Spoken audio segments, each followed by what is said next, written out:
Solve this ചാനലിലോട്ട് സ്വാഗതം. Practical problem solve ചെയ്തുകൊണ്ട് mathematics skill develop ചെയ്യാൻ ഉദ്ദേശിക്കുന്നതും പ്രത്യേകിച്ച് 8ാം ക്ലാസ് മുതലുള്ള വിദ്യാർത്ഥികൾക്കും ഈ ചാനൽ സബ്സ്ക്രൈബ് ചെയ്യുക, ഷെയർ ചെയ്യാം. ഇന്ന് നമുക്ക് ഒരു പുതിയ പ്രോബ്ലം സോൾവ് ചെയ്യാം. കടലിൽ നിന്നും കരയിലുള്ള ഒരു ലൈറ്റ് ടവറിന്റെ അഗ്രം 45 ഡിഗ്രി മേൽക്കോണിൽ കാണുന്നു. ഈ ടവറിന്റെ ഉയരം 100 മീറ്റർ ആണെങ്കിൽ ഈ കപ്പൽ കരയിൽ നിന്നും ടവറിൽ നിന്നും എത്ര അകലെയാണ് ഇപ്പോഴുള്ളത് എന്നതാണ് ക്വസ്റ്റ്യൻ. ഇതിൽ നമുക്ക് ഒരു അസംഷൻ നടത്തേണ്ടതുണ്ട്. ഈ നോക്കുന്ന ആളിന്റെ ഉയരം 0 ആണ് എന്ന് അസ്യൂം ചെയ്യുക. ക്വസ്റ്റ്യൻ തന്നിട്ടുണ്ടെങ്കിൽ അത് ഉപയോഗിക്കുക, അല്ലെങ്കിൽ അസ്യൂം ഇറ്റ് ആസ് 0. അപ്പൊ ഇതാണ് ട്രയാങ്കിൾ.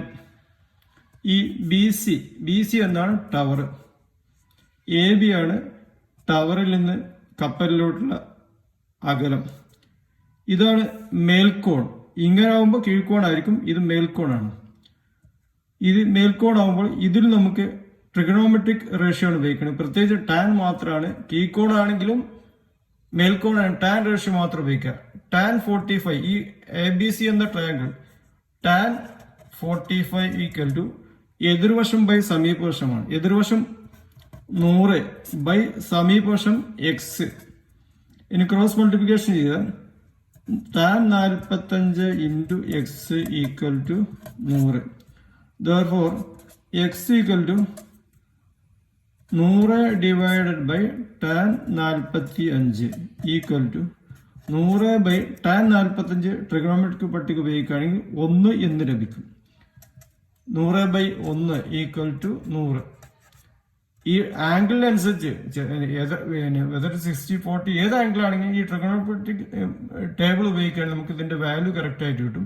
ആ വാല്യൂ ഇവിടെ അപ്ലൈ ചെയ്താൽ ഈ പ്രോബ്ലം ചെയ്യുക. അപ്പൊ എക്സ് കരയിൽ നിന്നും കപ്പലിലോട്ട് ദൂരം എക്സ് ഈക്വൽ ടു 100 മീറ്റർ എന്ന് കിട്ടി. അപ്പൊ ഇത്തരം മേൽക്കോണുള്ള ക്വസ്റ്റ്യൻ ഏത് ക്വസ്റ്റ്യൻ ആണെങ്കിലും ഇങ്ങനെ തന്നെ ചെയ്യാവുന്നതാണ്. ടാൻ റേഷ്യോ മാത്രം നോക്കിയാൽ മതി. ഇത്തരം വീഡിയോ ലഭിക്കാൻ ഈ ചാനൽ സബ്സ്ക്രൈബ് ചെയ്യുക. നമുക്ക് ഒരു പുതിയ പ്രോബ്ലം അടുത്ത് തന്നെ സോൾവ് ചെയ്യാം. Thanks all.